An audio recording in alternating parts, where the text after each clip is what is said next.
Hi, I'm Zandile Mkhwanazi, and I'm one of the co-founders and CEO of Girlcode.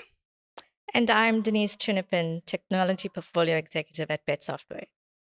Welcome to Technically Speaking, a Girlcode podcast in partnership with Bet Software, where we will be talking to and about amazing women across the globe that are changing the tech landscape. And we hope that you will be educated, motivated, and inspired to take up space in the tech world. I think I'd like to know a bit about your journey, how it started, who are the people that invested in you to get you to this point in life? Yeah, my journey started way back 25 years ago. And, I went through university, did a degree focused on computer science and in IT. And really was promised this view and this vision of what work and your career could look like as a developer. Entered the working industry in an IT company, of course, but working as a quality assurer. And I think for me, what really sort of stuck out was the concept that there's more to just code than creating code. It's actually just as fun and creative as when you actually break code, right? Okay. And so that is kind of where my journey really started. I think if we look back at the investment, the journey, it really has been an exciting, a very, very challenging one, of course, because also 25 years ago, the women in technology were by far in the minority, right? I was literally the first technical woman in the company at that time. So there was a lot riding on one's shoulders to make sure that the opportunity that was actually given was one that turned out to be a success.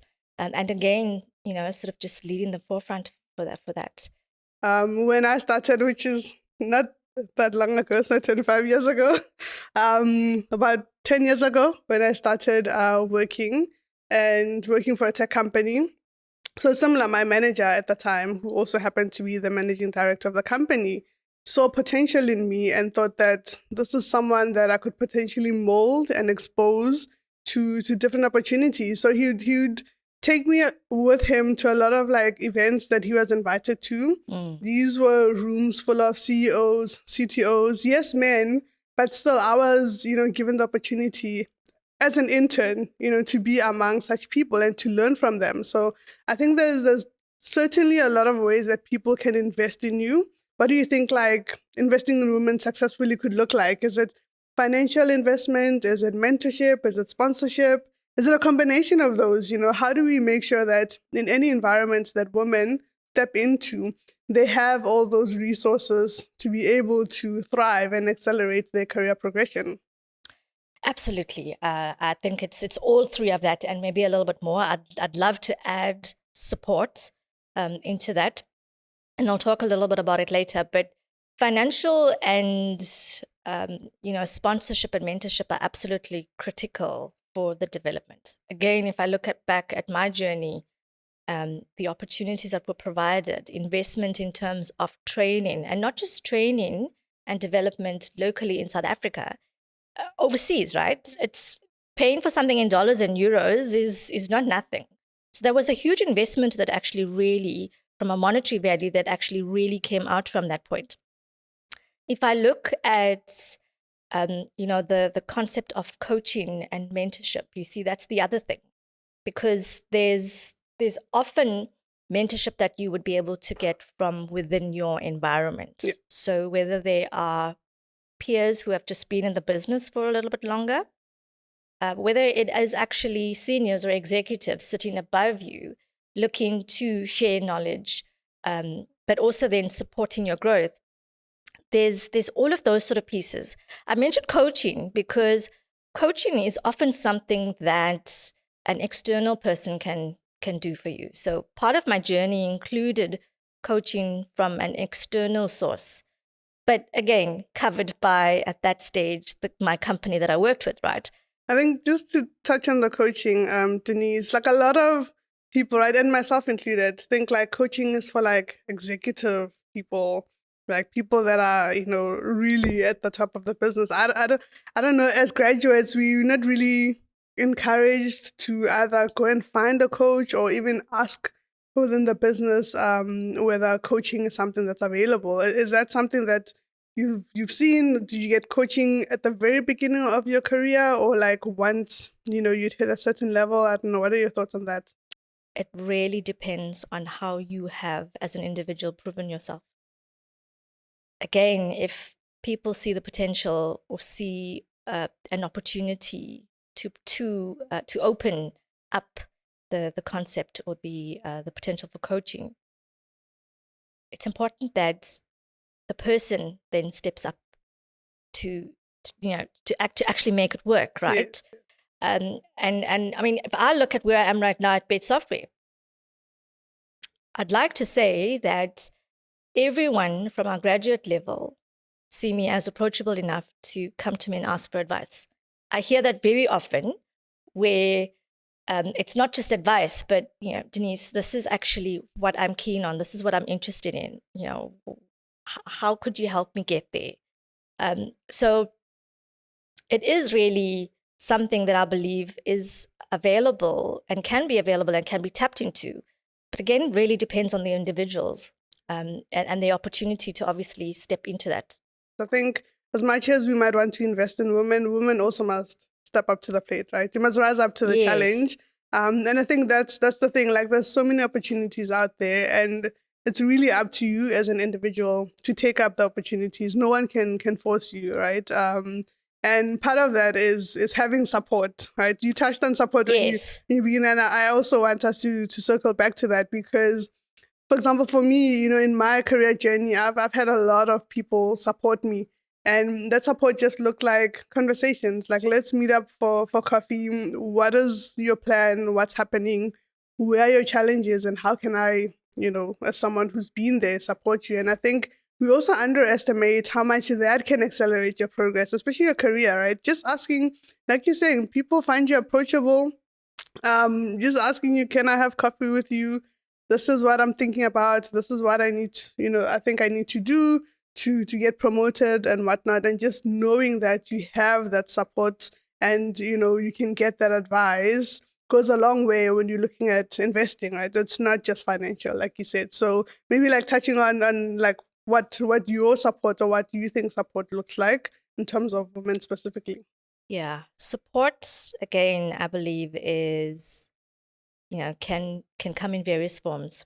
You mentioned a few now, which is providing the necessary support, whether it's just a coffee chat, just a conversation around, where are you going? What is it that you need to be doing? But I really, when I say support, what I really am leaning towards is things like the inclusion and procedures and policies that actually almost sort of support the development of women, right? Again, I don't believe that it's just enough for us to do that from a company perspective, just provide support all the time. But the reality is that if we look at women these days, right? 25 years ago, I was not a mom. I am now. And I'm a working mom, right? A working mom that has to go home and see to the family at the end of the day. And I'm certain that I'm not the only one. Then there's also single moms. Yeah. Who also have a view, who also have a vision and a dream for themselves in terms of what they want to be able to achieve. And so when I say support really looks like for those single moms, single working moms, for the working moms, for the women who actually need that level of flexibility to be able to make sure that they give off their best in the office as well as at home and still feel good enough. That is something that companies we need to be doing. That's what support looks like. And again, it doesn't have to be one way. There's so many. I mean, again, let's look at it, right? We are individuals. Each individual has their own personality. They have their own circumstances that they're dealing with, and so often it means that we need to we need to bring empathy into that.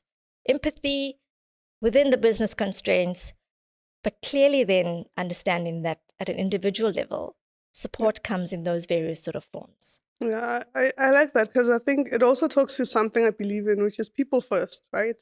Yes, it's a company and there's profits and all, Yeah. but you need to think about the person first. There's many circumstances, and we've talked about this, like being a mom, right? The school, you have to go fetch your kid, and we're not saying fathers, because I know there'll be like people Yes. like, oh, what about the Dads too. fathers? Yes, but majority of households, we know the stats are there that Yeah. as a woman, you have to, fetch your child. And if you're working 9 to 5, support could look like allowing someone to go home, get their child, either continue working from home, or if there is childcare, come back and work. And there's different ways in which companies can allow women to thrive. Because what usually happens is, like you're saying, you can't bring your best self forward because you're busy worried now, or your child gets sick in the middle of the day, and you're thinking, I don't have the support to just take leave. Yeah. Part of when you're developing policies from a company perspective, right? You want it to be, you think about equality, right? We're talking about equality. You want it to be inclusive of everybody. But the reality is, where we are now, we almost kind of have to be more favorable to women. And then you'll find people like, but that's unfair, So maybe just your thoughts on that, and that thinking that if we always women, those women policies, women empowerment, like what about the men? And are we being unfair to them by focusing so much on creating environments that allow women to thrive? I think it shouldn't be a question of we are doing more for one than the other. For me, it's always been I would like to be treated fairly, right? The Yeah. same opportunities, the same scolding, if that's what it comes to, the same level of engagement that anybody in a corporate or a working environment should experience, male or female, right? And I think from stemming from that perspective, it's really a case of us as women then also sort of looking at it from the perspective of not necessarily always seeing it as I'm not getting the opportunity, or I'm being treated unfairly, or for that matter, our counterparts are, sort of also looking at, well, I don't understand why women need to get special concession because she's a mom, or because she's got to do household or home chores. The reality is that the age of the working world right now, the age that we are in, has both men and women who are very much involved in raising families as well as putting food on the table, right?